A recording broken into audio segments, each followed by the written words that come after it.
Welcome to my YouTube channel study tracker. आज हम इस वीडियो में हिंदी विषय के वर्ण संयोग पर चर्चा करेंगे। अगर आपको ये वीडियो पसंद आए तो इसे लाइक, शेयर और हमारे इस चैनल को सब्सक्राइब करना ना भूलें।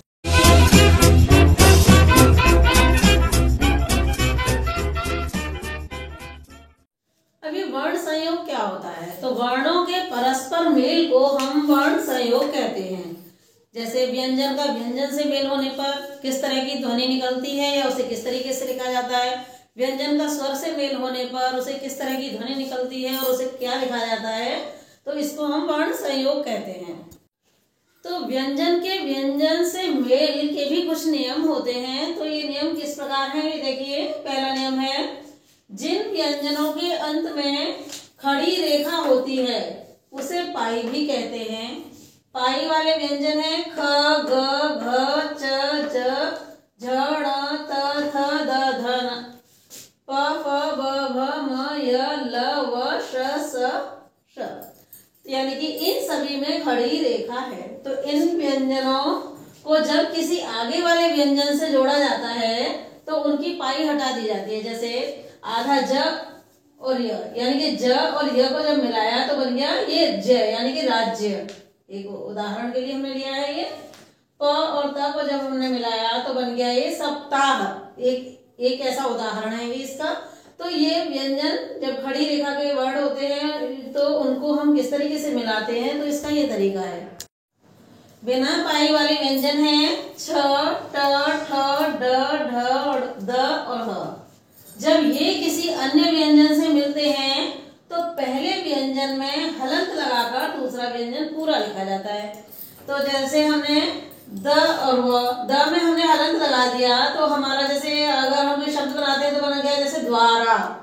तो इस तरीके से इसको लिखा जा सकता है, द पे हलंत लगा के। इसी तरह से अगला है द प्लस भ, यानी कि द और भ को अगर हम जोड़ते हैं तो द पर हलंत लगा हुआ है तो इसे बना देंगे अद्भुत। तो इस तरीके के हम एग्जाम्पल इसमें ले सकते हैं बिना पाई वाले व्यंजन के लिए। अब हम अगले पॉइंट पे आते हैं, क और फ।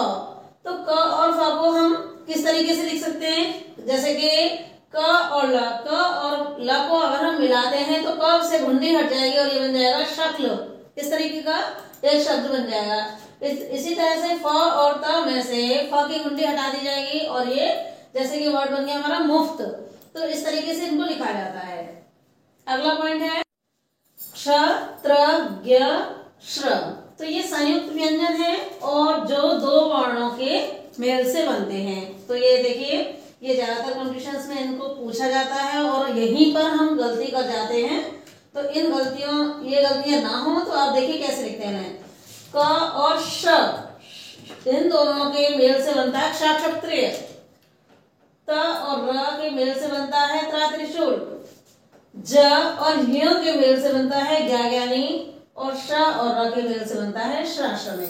तो मेनली जो हम गलती करते हैं वो हम करते हैं इसके अंदर ज्ञानी, इसके अंदर हम मेनली गलती करते हैं। तो ये हमारा बहुत ही याद रखने वाला पॉइंट है, क्योंकि कॉम्पिटिशन्स में हम ज्यादातर इसी पॉइंट में गलती करते हैं और जिसकी वजह से हमारा कॉम्पिटिशन जो है रह जाता है। अगला पॉइंट होगा इसका द्वित्व व्यंजन। ये कौन से होते हैं, जब कोई व्यंजन अपने समरूप व्यंजन से मिलता है। इट मींस जैसे क से मिले, ख से मिले, तो इस तरह का जो वर्ड होता है तो हम इसे द्वित्व व्यंजन कहते हैं। जैसे कि क अगर क से मिलता है तो हमारा किस तरीके का शब्द तैयार हुआ है, जैसे पक्का। ड और ढ से मिलता है तो जैसे लड्डू। ट और ट से मिला तो लट्टू। त और त से मिला तो जैसे गत्ता। तो ये हमारे ये जो विशेष चीज जो ध्यान रखने वाली है वो ये है कि अगर आपके पास इस तरीके का कोई आता है तो ये द्वित्व व्यंजन कहलाया जाएगा। व्यंजनों में र सबसे निराला जो है व्यंजन है, सबसे निराला वर्ण है, क्योंकि हम ज्यादातर अशुद्धियां जो करते हैं वो इसी के संयोग में करते हैं। तो र के संयोग के जो नियम है वो देखिए आप क्या है। ये जब र स्वर रहित होता है तो यह अपने आगे वाले वर्ण के सिर पर लगता है। जैसे कि र और य को अगर हम मिलाएं तो ये जैसे कि हमारा शब्द तैयार हो गया आर्य।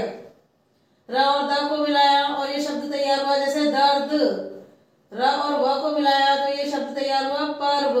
तो इस तरीके से र का ये जो संयोग है, एक तो ये नियम हुआ, दूसरा नियम हुआ र का, र से पूर्व कोई भी स्वर रहित व्यंजन होता है तो यह उसके पैरों में लगता है। जैसे कि प और र को अगर हम मिलाते हैं तो ये बनता है प्र, यानी कि जैसे प्रकाश। क और र को मिलाया तो ये बन गया क्र, या जैसे कि उदाहरण के लिए चक्र। द और र को मिलाया तो ये हमारा बन गया जैसे कि द, यानी कि जैसे कि दरिद्र। तो इस तरह के जो है ये शब्द तैयार होते हैं अगर र से पहले कोई भी व्यंजन होता है तो। अब हम देखते हैं कि ट और ड, ट और ड के साथ यदि र का संयोग होता है तो ये ट और ड पर अंग्रेजी के उल्टे वी अक्षर के रूप में इसका प्रयोग किया जाता है। जैसे कि ट और र, ट और र को हम मिलाते हैं तो बनता है ट्र। एग्जाम्पल हो गया इसका ट्रक। दूसरा ड और र को मिलाएं तो इसका उदाहरण ड्र, यानी कि ड्रम। तो इस तरीके से ये र का संयोग होता है। तो ये र में कोई भी अशुद्धि ना हो उसके ये नियम है, तो इन नियमों को अच्छी तरह से जानना जरूरी है। तो हमने ये जो आपको वर्ण संयोग समझाए हैं इनको आप अच्छी तरीके से समझिएगा।